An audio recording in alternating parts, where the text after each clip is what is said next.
Am I on now?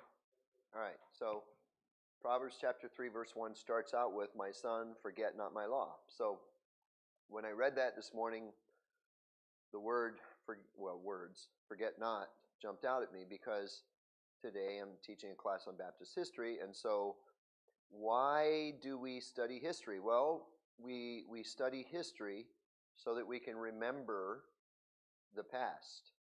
Well, why is that important? I remember being in high school and I remember thinking, why do I want to learn a bunch of names and a bunch of dates that, those people are all dead? Who cares? All right, so they did some good things, blah, blah, blah, blah. But why does a 15-year-old teenage boy care about history? Well, it took a while for me to figure it out. But after I got older, I figured out that we learn from history so that we don't repeat mistakes and so that we can follow good examples. I don't know. This is just kind of a question. There's no right or wrong, I guess. But do you suppose that we have men today of the same caliber of greatness, I guess you'd say, that we had 100 years ago, 200 years ago, 400 years ago?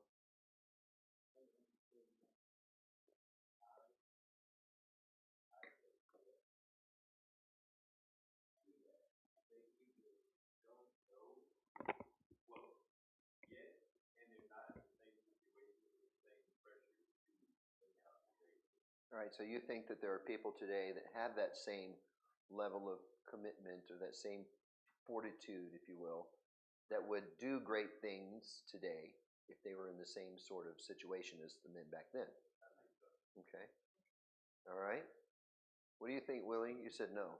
Well, at first I said no, but that's kind of a blanket statement. But since Caleb put it the way that he did, I'm realizing, well, yeah, there are some potentially great people out there, potentially great leaders. Okay, what makes a person great? What makes him noble? What makes him, I think, someone who leaves their mark in history in a good way? Who stands up for moral right, like for lack of a better way of saying it. Okay. How much does society factor into that? Well, society at one time valued a moral society. Let me ask a silly question. You think Abraham Lincoln cared if he had Wi-Fi? Yeah, of course not. He didn't have Wi-Fi. Nobody had Wi-Fi. Right. Nowadays, we freak out if we can't find Wi-Fi. That's because they grew up with it, and it's always, they've depended on it, and it's always been there. Exactly my point. So we are formed, or our thinking is partially formed by the times in which we live. So it's kind of unfair to compare us today to people in history. We have to do what we're supposed to do within the context of our own history today. All right? So when Proverbs chapter 3 verse 1 said, "My son, forget not," it doesn't say forget not my history. It says forget not my law. So today, in the context of my society or my family, the challenge is the same, to not forget God. All right, so we are in the expansion of Catholicism, and we looked at the problems of their time. Does anybody remember what problems they faced? Besides having a severe lack of cafe lattes, what else did they face? Not yet. We're not yet. It's later. But in this time period, Catholicism is the problem.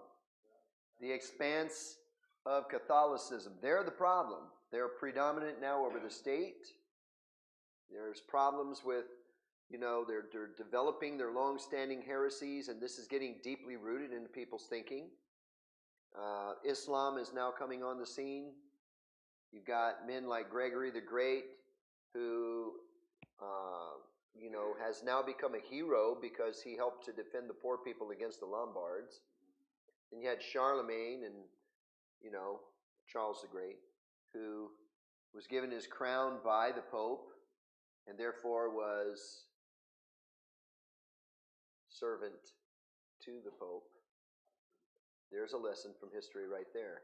Whoever gives you your place can also take it away. And you've got the spread of Islam. We talked about the Novatians still being there, and then the Paulicians. So that leads us up to the Patarines.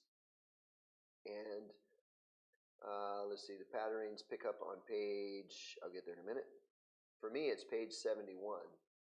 I don't know what page it is for you guys.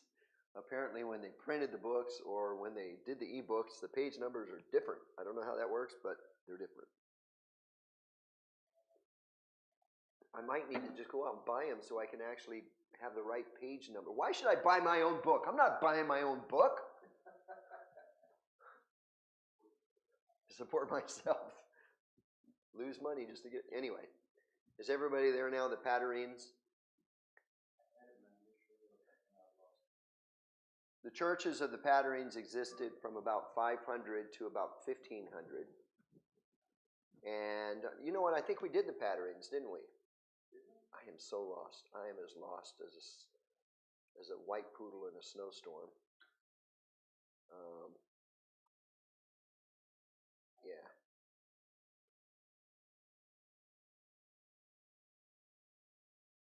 See, I knew this. I rushed to church to try to get here on time. And I got here on time, but I didn't have a chance to find my place, and now I'm in trouble. I am not only in trouble, but I am in trouble before the whole world. Thanks to except that's not where we are. We moved on to the power of Catholicism. That's where we are. And because I remember talking about the priests and how they were schooled in the proper interpretation or misinterpretation of the scriptures. I think did I talk about Martin Luther at all? I should just go back and listen to last week's video, and then I'll know what I talked about. Talked about the lie of purgatory. All right, so let's see. Catholic heresy, purgatory, we're going to pick up there. For me, it is like 4 paragraphs before the people of God, where we have the first group was the Petrobrusians, but we haven't talked about them yet. Catholic heresy. Purgatory. We talked about purgatory as they teach it being a temporary place of torment. Biblically does not exist. Okay, the Bible doesn't speak of that at all. But in Catholic doctrine, and this is what they were teaching at the time, a good person goes there for a shorter time than a bad person.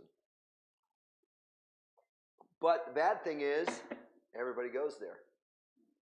Everybody's got to go to purgatory. Everybody's got to suffer a little bit in order to make it into heaven. It'll just take longer for some people. So there's a couple of problems with that. First of all, why should someone who has accepted Christ by faith go to anywhere like purgatory to start off with, right? And then secondly, what is this about bad people getting to go to heaven at the end of all of their suffering? I mean, why not just sin and enjoy it? You're going to go to heaven anyway. Especially if you're rich, because you got family members who can pay you out. So hey, right?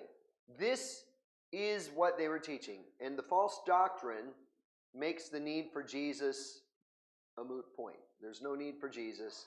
You could just kind of pay for it yourself in purgatory, okay? Interestingly enough, the purging process could be shortened if you pay the priest or pray. The love of money is the what? The root of all evil. All right. So I think that's where we catch up or catch ourselves up today. And that starts with baptismal regeneration. If you remember what baptismal regeneration is, what is that?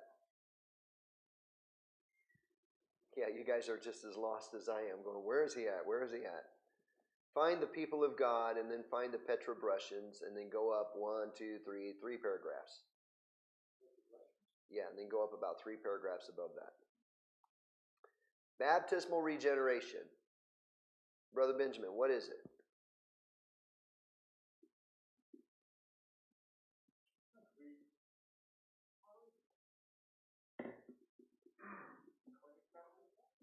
What is it?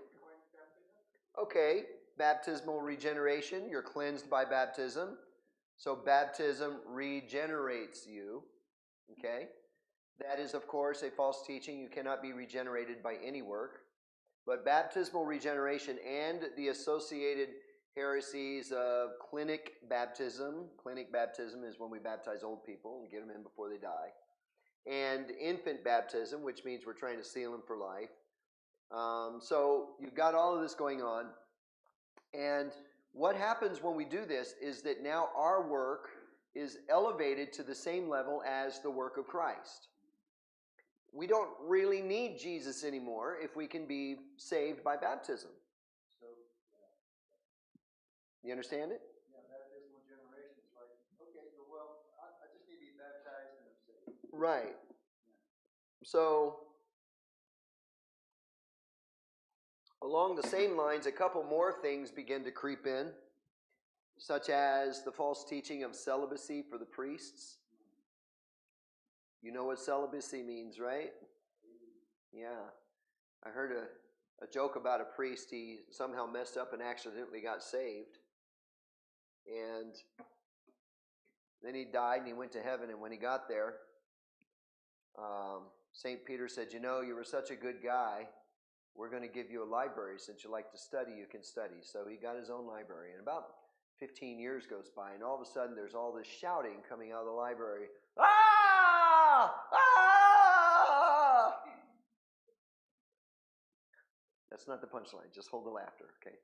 So what happens? They rush in. Peter says, what's going on? He runs over there and he says, why are you screaming? What's wrong? This is heaven. You can't be depressed in heaven. What's your problem?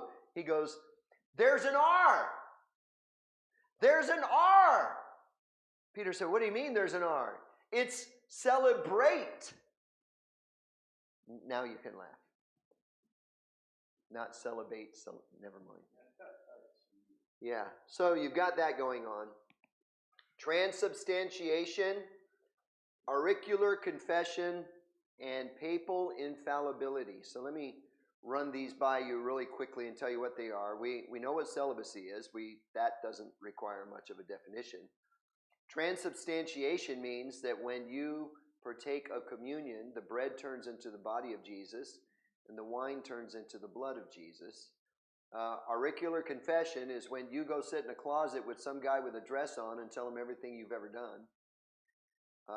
And then papal infallibility, that's where the Pope gets to sit down in his chair, and as soon as he sits in that chair, he's the vicar of Christ on earth, and everything he says is just as if God himself said it.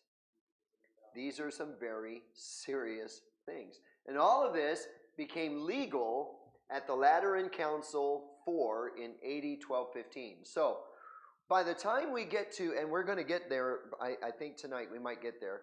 By the time we get to the Reformers, Catholicism is a very, very dark religion. Okay? It gradually, and that's what happens when you start to veer off just a little bit. When you're way down here at the beginning, it's not so bad as the lines are closer together. But the further out you get, the further apart the lines get. So if one line stands for Christianity and the other one stands for the religion of Catholicism, the false teachings that crept in the beginning, the further out you get, the further apart we get. To the point that today you can talk to a person who is Catholic and you can ask them, this has happened to me a number of times, I can ask them, are you a Christian? And a Catholic, sometimes a Catholic will respond by saying, and he does this correctly, no, I am a Catholic. Yeah.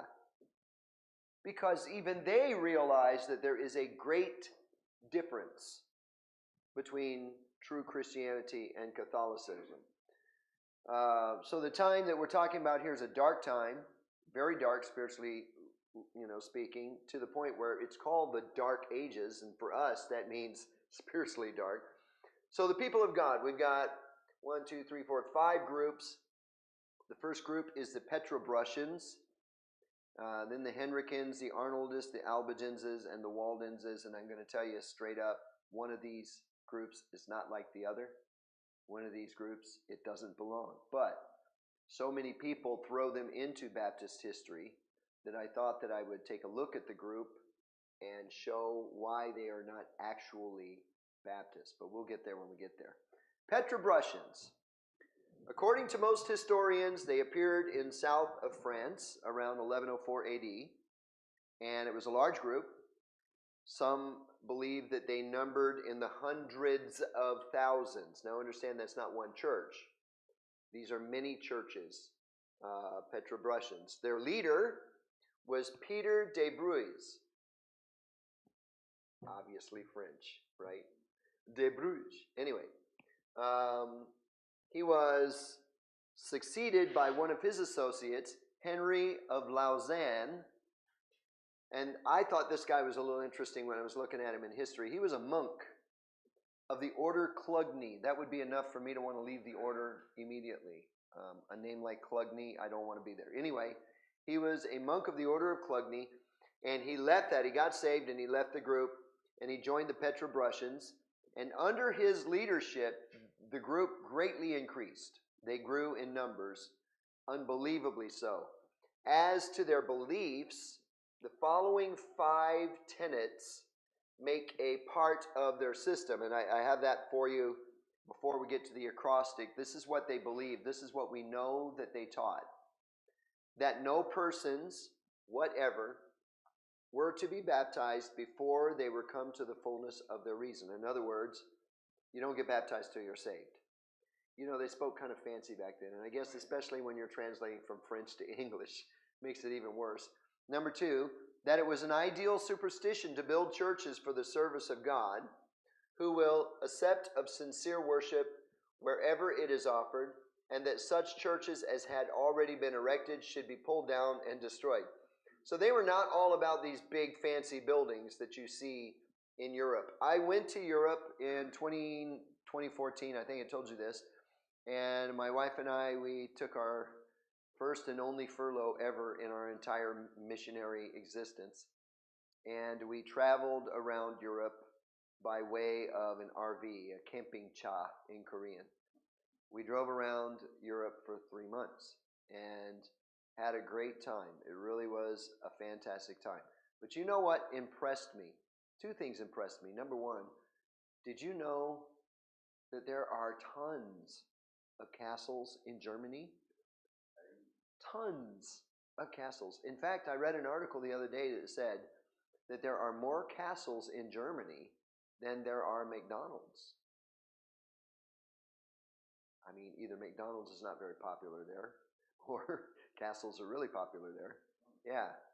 So then I looked to see how many McDonald's were in Germany, and I found that 13,000 was the number of McDonald's in Germany. So they've got more than 13,000 castles in that country. So that impressed me. I saw all these castles. These castles are old, 500 years old, 1,000 years old, and so forth. I remember going over to Portugal where they had, and there's all these big cathedrals, these huge churches everywhere. 500, 600, 700-year-old churches. And I remember going to Portugal, and in Porto, Portugal, there is a cathedral there. The inside is almost all gold. Everything is covered with gold. And I went in there and I saw all of this, and, I was just on the verge of being impressed when I suddenly remembered what the Bible said. That which is highly esteemed among men is abomination in the sight of God. Hmm?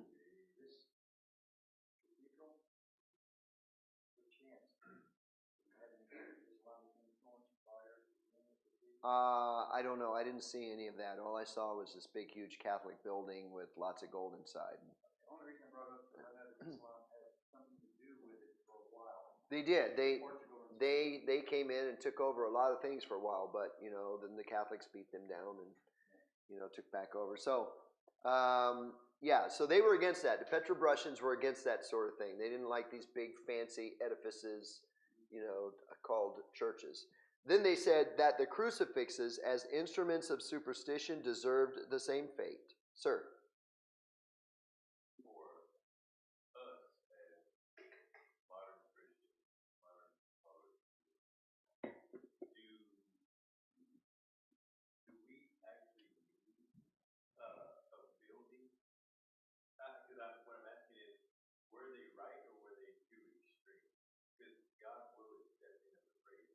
All right, so let's judge people, and I'm going to say this again when we get to the reformers, but let's judge people in the context of the time in which they lived.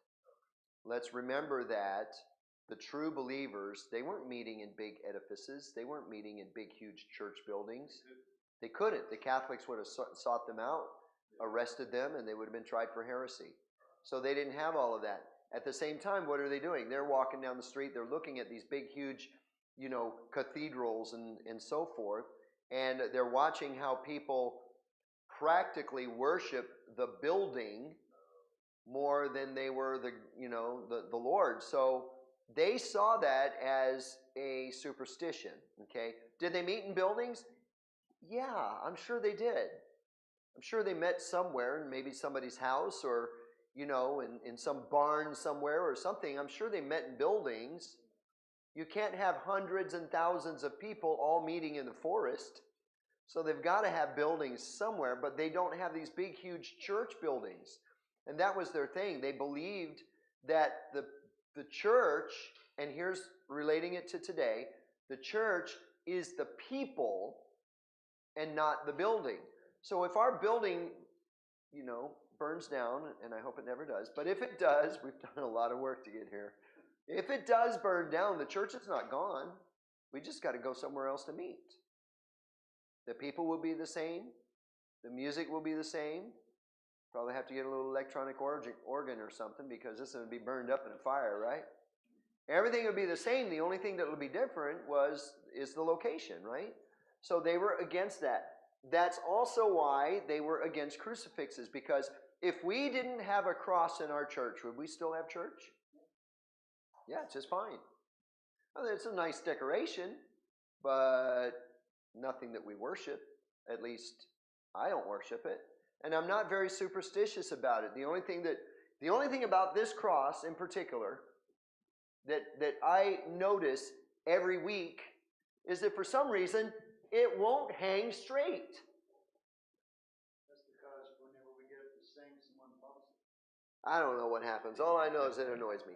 Other than that, it has no superstitious significance to me. It's just, a decoration to remind me of Christ. Then they said that the real body and blood of Christ were not exhibited in communion, but were merely represented in the holy ordinance by their figures and symbols. In other words, they didn't believe in transubstantiation. They said, no. The bread's always bread. The wine's always wine. Those are just symbols. Okay? The last thing that we have here, that the oblations, prayers, and the good works of the living could be in no respect advantageous to the dead. In other words, if your loved one died and went to a place full of fire, you can't pay him out and you can't pray him out. Clearly, the Petrobrusians were definitely not Catholic. Let's see what they were. Looking at the Baptist acrostic, biblical authority. They based their beliefs on the sole authority of the Scripture. Autonomy of the local church, yes. They were autonomous in practice as well as in principle. Priesthood of the believer, definitely. They didn't go talking to any other priests. 2 ordinances that we know from what they wrote. They rejected infant baptism. They rejected transubstantiation. In a book written by Peter de Bruys, who was he? The guy that started it out, that's why they're called Petrobrusians, Peter de Bruys. Okay? In a book written by Peter de Bruys, he states that the Antichrist, and he was referring to the Pope, taught baptismal regeneration, which he concluded was heretical. So, apparently they had some pretty strong feelings about the Catholics. Individual soul liberty, we don't really know. Although it would appear that they were in direct opposition to Catholicism on this as well as on the priesthood of the believer. So, probably they believed in individual soul liberty because they didn't believe in going to a priest. So chances are good they believe that, but we just don't have anything to tell us for sure. Saved church membership, Dr. G.M. Cramp says the church should be composed, they constantly affirmed, of true believers, good and just persons. No others had any claim to membership. I could not find anything in their writings that said that, but Dr. Cramp said, he quotes this from their writings. So let's, say church membership.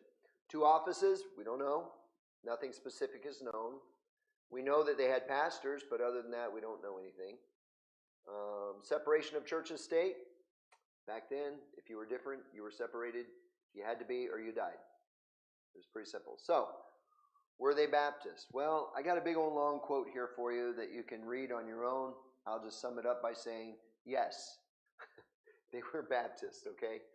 From everything that we know, they were Baptist. From everything that we don't know, we don't know. We have nothing to the contrary, so we can conclude that they were Baptist. Does everybody understand that part? All right. An argument from silence is no argument. Let's move on to, by the way, that's good logic for any argument that you make. Okay? You get to a discussion with another brother or sister in Christ about anything, and you say, well, that's not mentioned in the Bible. I remember when my first year in the pastorate was rough. Rough. I did not know what I was doing. I knew I didn't know what I was doing. That just made it worse. It would have been nice if I would have thought I knew what I was doing, but I knew I didn't. But I was doing my best. And I had some guy come up to me after church one day and say, why do you have an altar call? I said, well, I just want people to get the opportunity to deal with God about, about what they're thinking. And he goes, well, that's not in the Bible. Argument from silence. It's not in the Bible, so it's wrong. I said, oh, okay.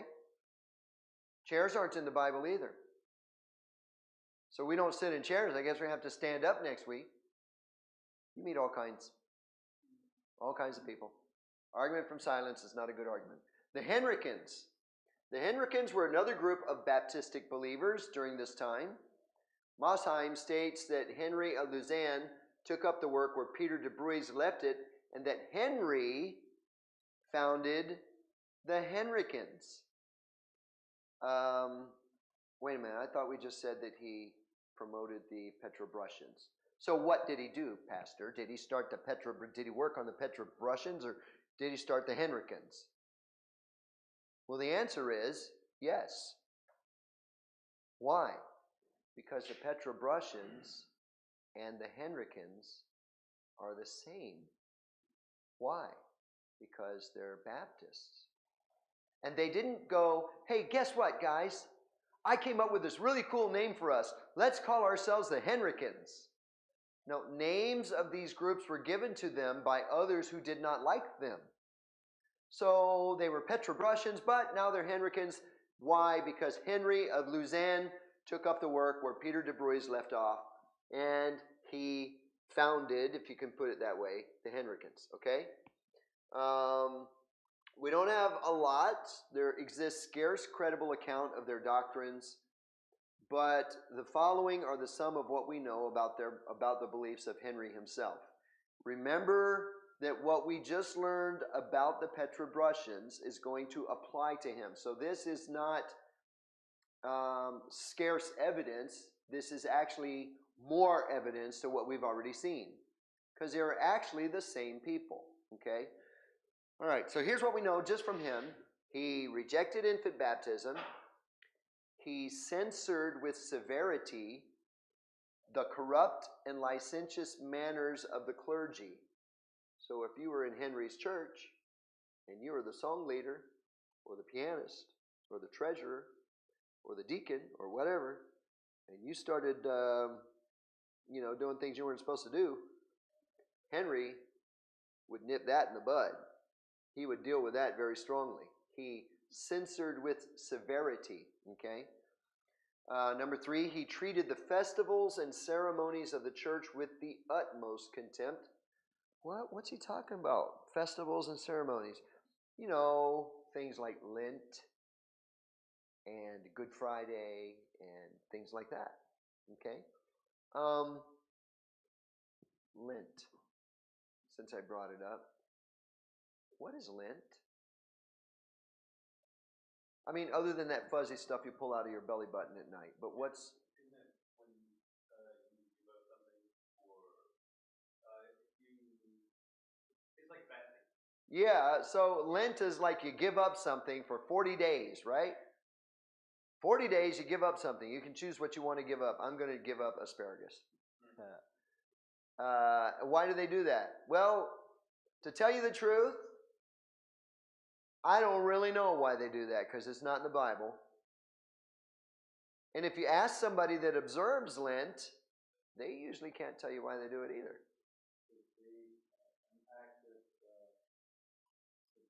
I'm not sure, but I think it goes back to the 40 days of temptation in the wilderness, but I'm not positive, okay? So don't quote me on that. Something like that. Yeah. Anyway, but it's not in the Bible. The Bible never tells us to do it, right? So if it was important to God for us to do it, he would have told us. Henry didn't like those kinds of things. And then the last one says he held secret meetings to teach the scriptures as he understood them. Okay? Baptist acrostic, biblical authority, yes. Autonomy of the local church, yes. Priesthood of the believer, yes. 2 ordinances, yes. Individual soul liberty, yes. Saved church membership, yes. 2 offices, yes. Yes, yes, yes. Were they Baptist? The Henricans were Petrobrusians under a new leader, under a new name.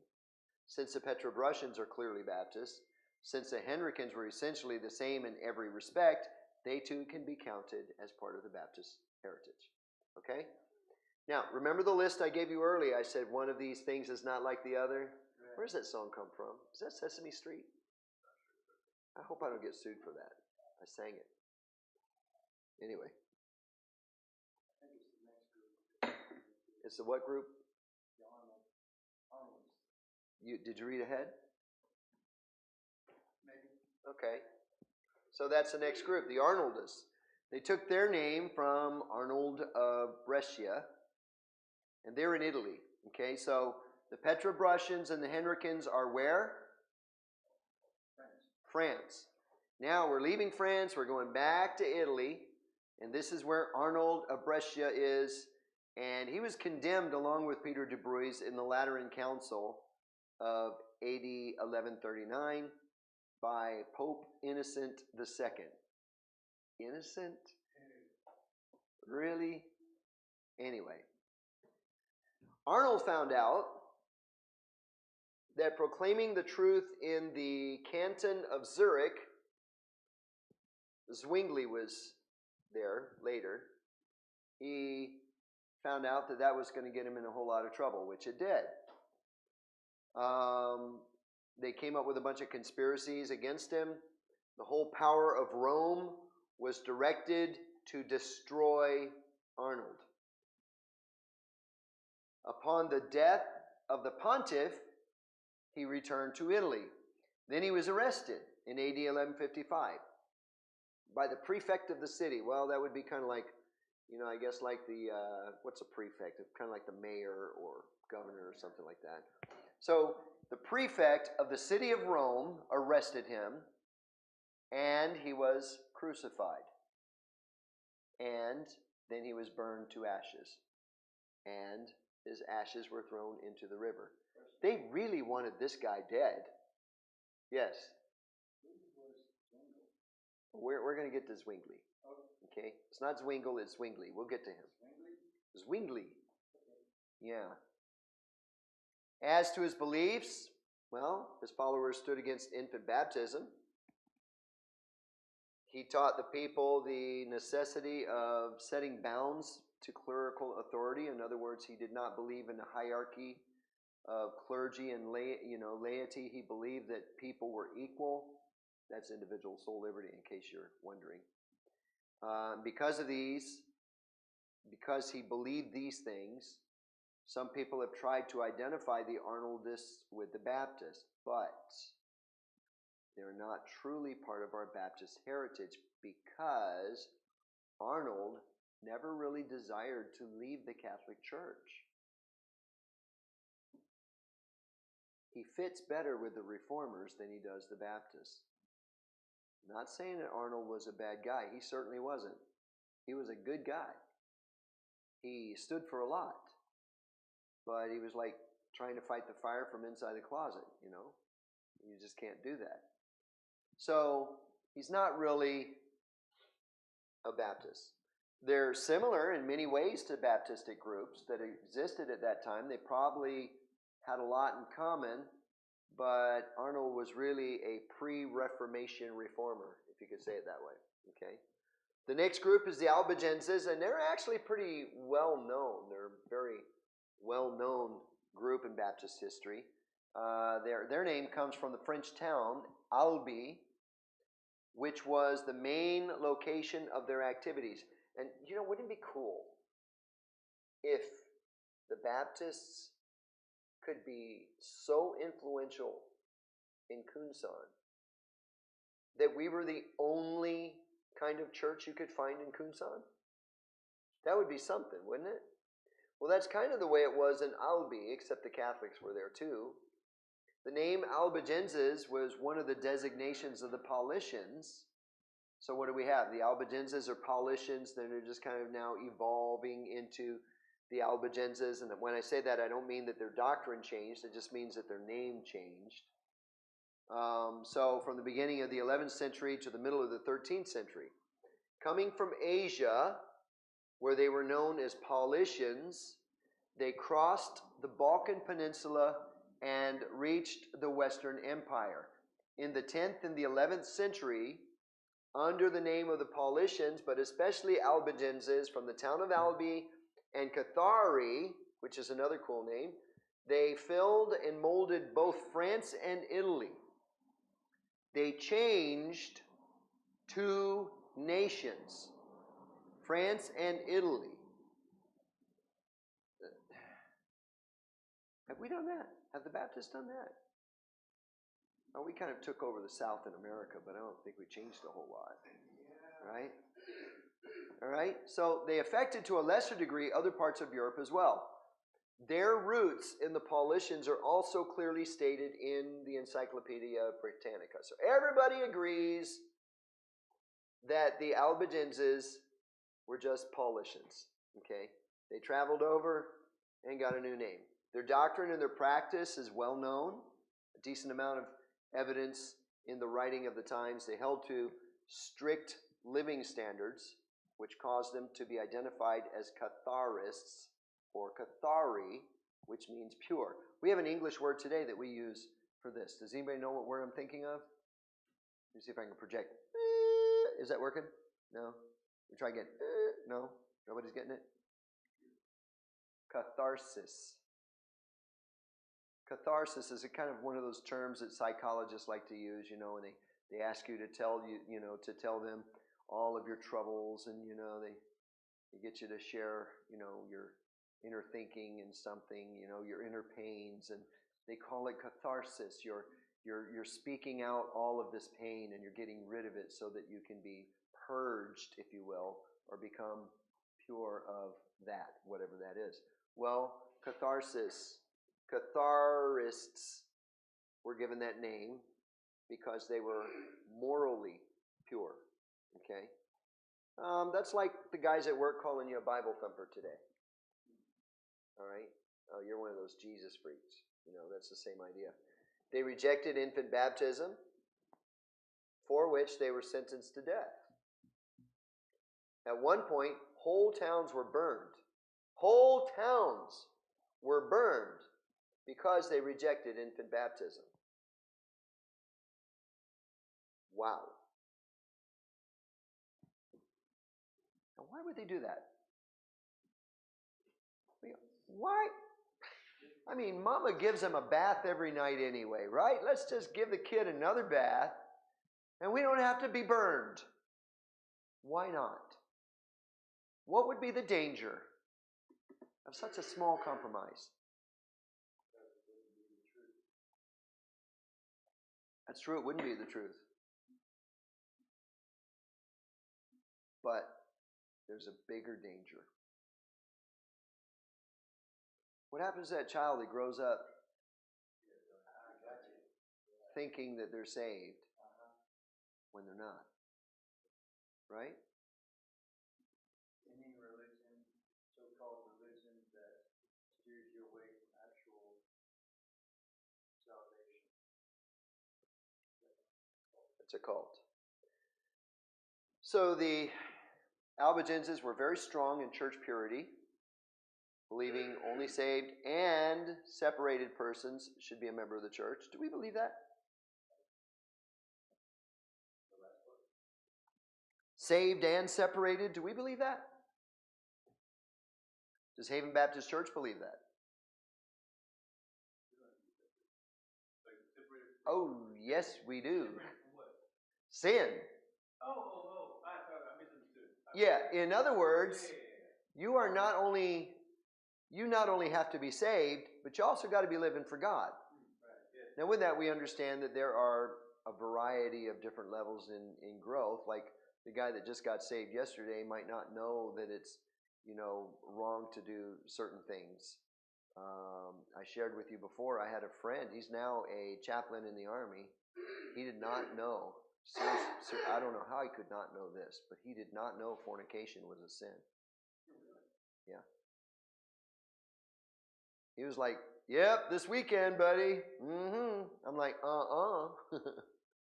So we, and the other guy, there were three of us together, the other guy goes, hey, you know that's a sin, right? Because he just blurted it out like it was no big deal. And he goes, it is? Yeah, let me get my pocket Bible out. This is the days before cell phones and internet. Your pocket Bible out. Okay, right there. There we go. Right there, yeah. 1 Corinthians 6, 9, and 10. Right? Boom. He's like, well, I guess I won't be doing that anymore. Some people just don't know. So we understand that there are levels in growth, but you should be seeking to live a separated life, and we believe that today. Okay. So the Albigenses did not believe in persecuting anyone for any reason. They stood against Roman ceremonialism. So this is important because in church history, there has been, all kinds of bloodshed over religion. But, and I'm just going to say it, the Islamics have murdered millions over religion. The Catholics have murdered millions over religion. The Reformers killed hundreds of thousands over religion. The Baptists haven't killed anybody. Why not? Well, because we believe in individual soul liberty, and we just believe that, hey, if you want to worship a boot, that's your business. You're kind of dumb for worshiping a boot, but hey, if that's what you want to do, individual soul liberty, you can do that, right? So, logos anthropos, yeah. So, the Encyclopedia Britannica says of them, the statement that they rejected marriage, often made by Roman Catholics, has probably no other foundation in fact than that they denied marriage as a sacrament. And many other statements of their doctrines must be received at least with suspicion as coming from prejudice and implacable opponents. So the charge against them was, they don't believe in marriage. No, they don't believe in marriage as a sacrament, okay? But their enemies said something other than that. So, the Albigenses, were they Baptist? Well, biblical authority, yes, they condemn sacraments. Church catechism, they rejected that. Autonomy of the local church. At this point in history, the Petrobrusians, Henricans, Albigenses, and Waldensians are interrelated. Many church historians have showed links between the groups based on doctrine or sometimes even leadership. However, The very fact that they are called by different names in different places leads us to believe that they had autonomy. Priesthood of the believer, yes. 2 ordinances, yes. Individual soul liberty, saved church membership, 2 offices of the church, separation of church and state, all of that. You can read the quotes in the acrostic on your own. But yes, they were Baptists. And I've got a quote from Limborg, professor of divinity in the University of Amsterdam in 1670, who wrote a history of the Inquisition. What was the Inquisition? Massive persecution against the church, not against anyone who was against the church, Catholic Church. Inquisition means they grab you, they take you into a back room, they tie you to a chair, they beat you with a rubber hose and make you admit what you don't actually believe in order so that they can tie you to a stake and burn you. Actually, it was a torture chamber. Yeah, I know. I was ad-libbing a little bit. Okay. They would tell you, put your faith in the church. And maybe God will be merciful. We're still going to burn you, but maybe you'll get to go to heaven instead of hell, But we're still going to burn you, okay? So once you got arrested, it was over.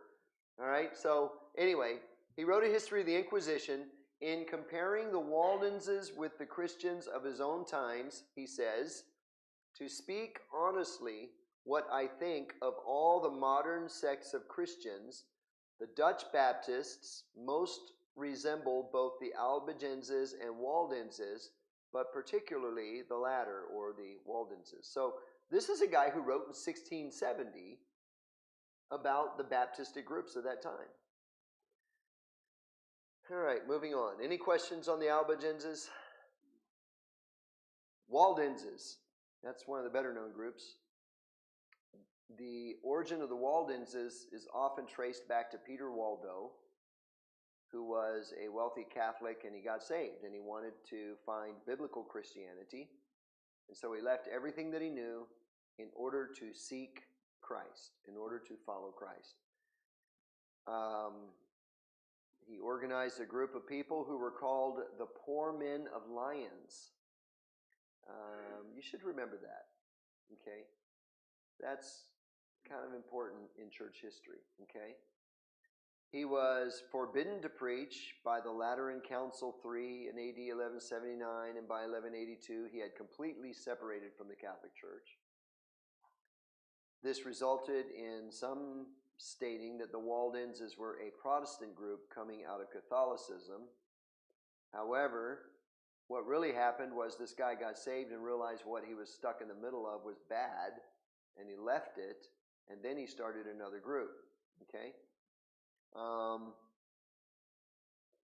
Some sources say that the Waldenses existed as a group as far back as AD 325, but again, they were not called Waldenses until Peter Waldo, okay? Their name seems to be derived from the Italian word Valdesi, or in French, Vaudois, which means valley. So the Waldenses were valley people, all right? As to their beliefs, they accepted the scriptures as authoritative. Many of them memorized large portions of the Bible. I guess Waldenses would love us, right? They rejected Catholicism as a true church. They rejected purgatory, prayers for the saints, veneration of Mary, indulgences, and oaths.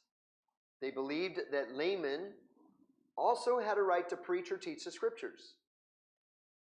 Do we believe that? Do we believe that laymen, the people that sit in the pews out here, not me, I'm clergy, right? Of course I got the right. What about the layman? Does the layman have a right to preach and teach the scriptures? I would imagine they would be elected by the congregation. Not take it on their own. Now, obviously the pastor is going to say, yea, verily, you may do it this week, right?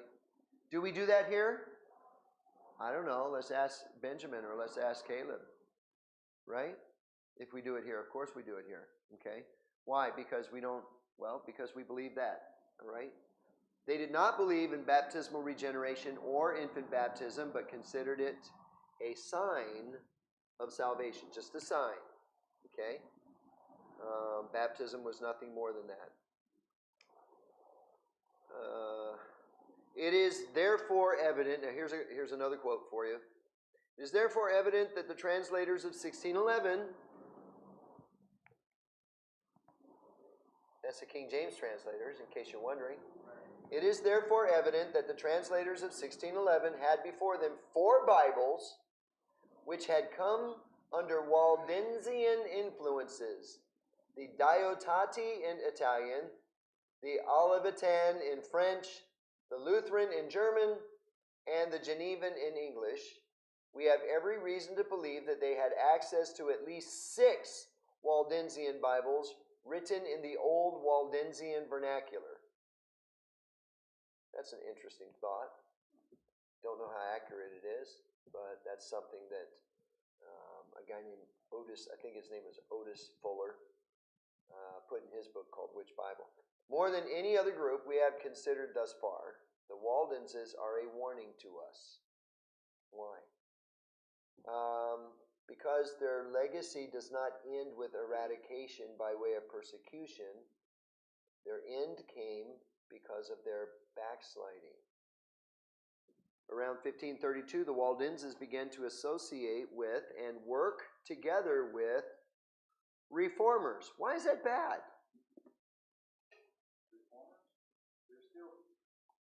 Let's put it in modern terms. I'm a Baptist. Presbyterians are reformers. Would it be bad for me to work together with a Presbyterian pastor? I'm getting over here. I'm getting. We don't believe the same thing. Well, I mean, we can work together most of the time, right? Why not?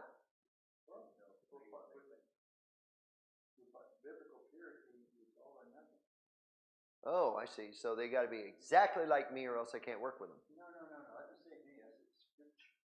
Right. Okay. Exactly like me and my beliefs. Scripture. Okay. Exactly like me and my beliefs in the Scripture.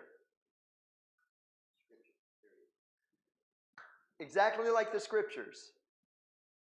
I can't even work with myself under that guideline. I actually know a Korean man who was an independent Baptist who merged his church with a Presbyterian church. Last time I talked to him, he said the Presbyterians give him less trouble about it. Of course, they don't have such strong feelings about that, but we Baptists do. He's no longer a Baptist in my book, but he is in his. Anyway, so they decided to start working together with the reformers. There were differences with the reformers in many areas, but for the sake of unity, they began to compromise, and because they compromised, they lost everything. Okay? Homework. Homework assignment. Let's say that you are, no, we won't put it that way.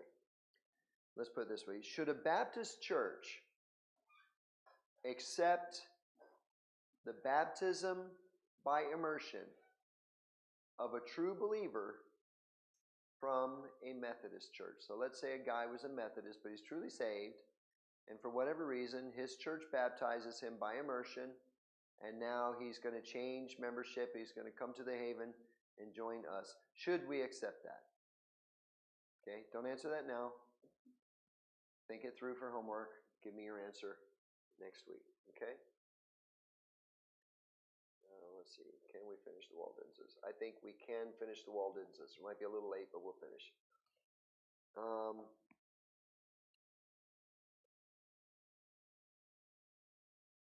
So,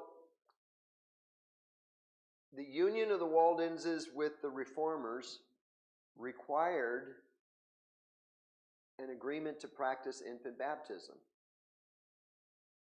And numerous historians have argued that the Waldenses did agree to become pedo-Baptists right about that time.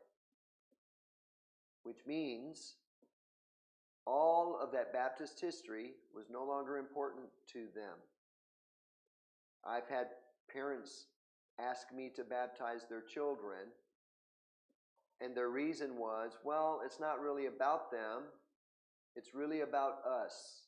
We are promising God to raise that child for Christ. To which I responded, well, that's great. I'm glad you promised to do that, but that baptism won't do anything, for that respect. You can't do that. But they did. They became Pedobaptists, okay? Many Waldenses likely retained their Baptist convictions after 1532, helping to give strength to the Anabaptist movement. The main body of Waldenses in Savoy cannot be regarded as Baptist, however. So after 1532, the Waldenses of Savoy, you couldn't call them Baptists. They were drawn more closely into the Reformed fellowship. And there was a plague, 1630 to 1631. That plague wiped out the Waldensian clergy.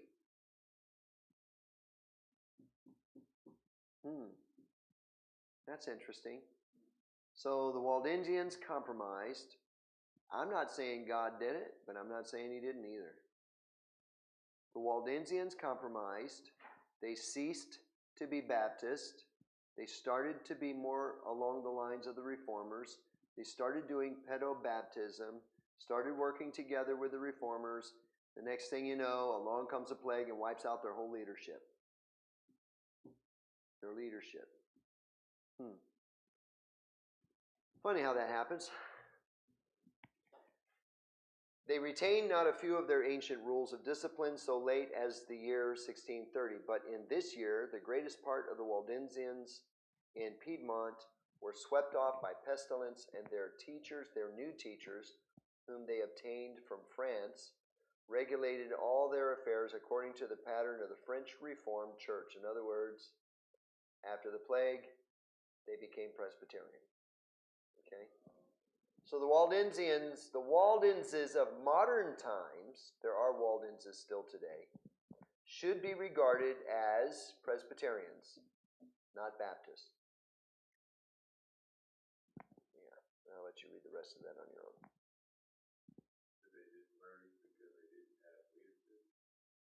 Yeah, well, what happened was that their leadership died, and I'm sure a lot of the others died too, but what was left over didn't have any leadership. Then along comes the Reformers from Geneva and took the group, and they were, Presbyterian. And so they basically became Presbyterian from that point on. So the Waldenses of today actually came from the Presbyterians. Okay? Were they Baptists? Yes, initially they were. But they're a warning to us. A warning not to compromise. Unless, of course, you happen to like plagues, which I don't. So, all right, any questions on that? The remaining Waldenses, Baptist successors, Mennonites or something like that. So the Waldenses of Savoy were the ones that got wiped out. Yes. Their leadership. Right.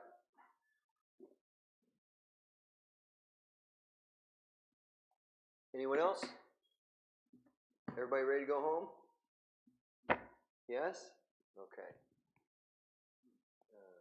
Let's close in prayer. Father, thank you for what we've gone through tonight. I pray that, Lord, it's been such that it's left a mark on us.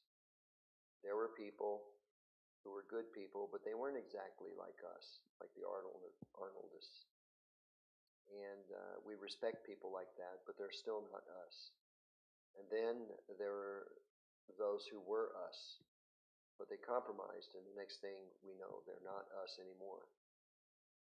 Lord, help us to stand for the faith. Help us to believe what we believe and to not compromise on those things. We thank you for your grace. In Jesus' name, amen.